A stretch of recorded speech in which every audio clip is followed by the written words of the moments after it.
Hello, friends. Listen to this paraphrase of a familiar passage, the 13th chapter of 1 Corinthians. It doesn't matter how many beautiful words I use if I don't have love in my heart. I might as well be a noisy gong. So what if I'm the smartest person in the world, or if I have so much faith that I can move mountains?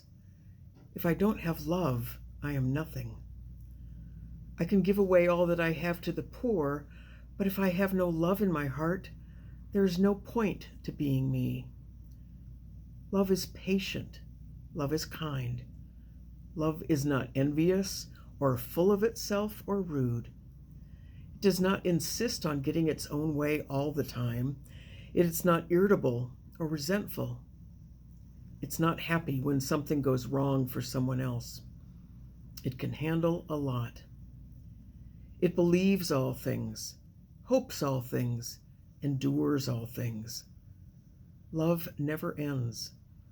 Words and knowing things will end, but not love. We can't know everything right now, but we will someday. When I was little, I spoke like a little kid. I thought like a little kid. But when I grew older, I acted wiser. Right now, we can't see everything clearly, but someday we'll see God face to face, and we will know him fully, just as he knows every bit of us. And now, faith, hope, and love remain, these three, and the greatest of all of them is love.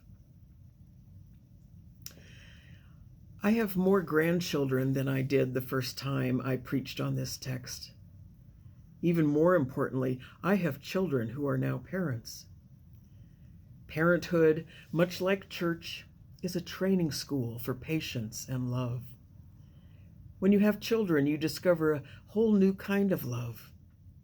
It makes perfect sense to me that God chose to reveal himself to us as a parent, and his most treasured relationship is the one he has with his child, his son, Jesus Christ. God has seen fit to give new mothers a hormonal rush, which ensures if they're healthy and stable, they will feed and cuddle and protect their children no matter how little sleep they get or how much crying their babies do. That rush feels very much like love. When you're a grandparent, you are rewarded with seeing that the love you gave your children is being passed on to another generation. And that multiplies the love you have for them. You realize, maybe not as soon as you would have liked to, that your special, fierce parent love has made a difference. Seeing my daughters turn into mothers who are crazy in love with their kids, seeing them get that special kind of parent love, I can't help but wonder if that's how pleased God is when we love others as we have been loved by him. How delighted he is that his love is being multiplied millions of times over, and there's absolutely no limit to that love. God calls us to love like he loves. St. Paul spends this 13th chapter in his first letter to the Corinthians telling us how we can make that happen. If you've ever attended a wedding, and it might not even have to be a church wedding, you've heard those familiar words of the chapter 13 of 1 Corinthians. Love is patient, kind, love never ends, love rejoices in the truth. Although it never hurts anyone to hear these words as they were about to get married, these words weren't intended by St. Paul to be instruction for two young kids not knowing what they're getting into when they say, I do. They were instructions for a group of church people who had been fighting with each other. People who were at the end of their rope, not patient. People who were mean and snarky, not kind. People who were ready to end their relationship, not make sure that it never ends. Paul goes on to explain that you have to grow into love. We don't just have love for one another. We have to choose to love and then practice it. And since we're human and dealing with other humans, we all have to work on love all the time. Have you ever Googled love? There are 12.5 billion results, many of which have no place in this message today. There are entries which try to describe love, a euphoric feeling, an addiction, and try to tell you how to get it and keep it. Lots of people have made careers out of coaching people how to love. We are made in the image of God. We learn slowly but surely how to love as God loves by paying attention for God-like love showing up in all kinds of places. Where can we find that love in the world? Well, we can learn God's kind of love by studying the stories of Jesus, by watching how Jesus treats others, and by watching how Jesus does not treat others. In Jesus, we have an example of loving as God loves. And it's not always about feeling good or making someone else feel good. Jesus told people the truth at a cost to himself. Truth-telling is part of the practice of love, as well as a cost of it. We can learn God's kind of love by watching animals.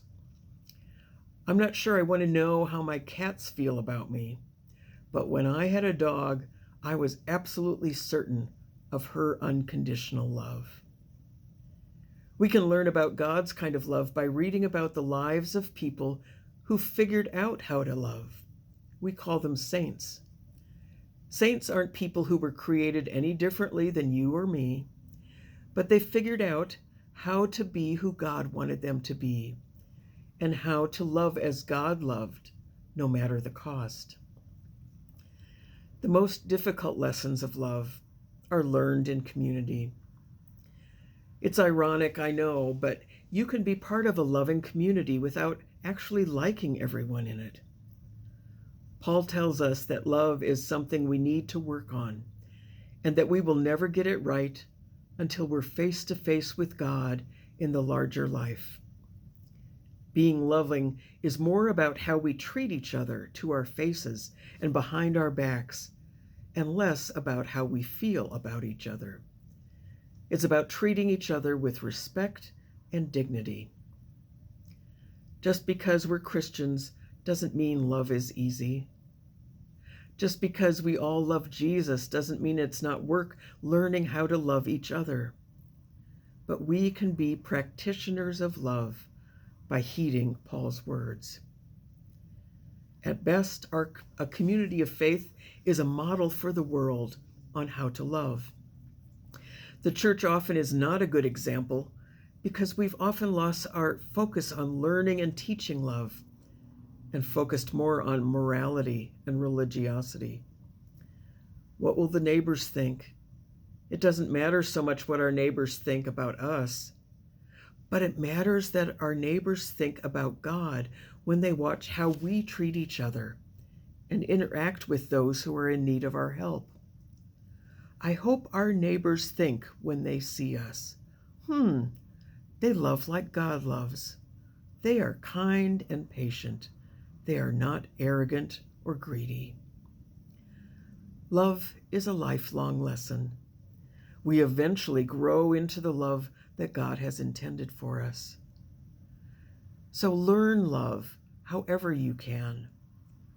Whether you learned to love as a child, or whether you are learning it from your children or your dog, pay attention to the lessons of love. May you always be open to the lessons of God's love. God bless you all.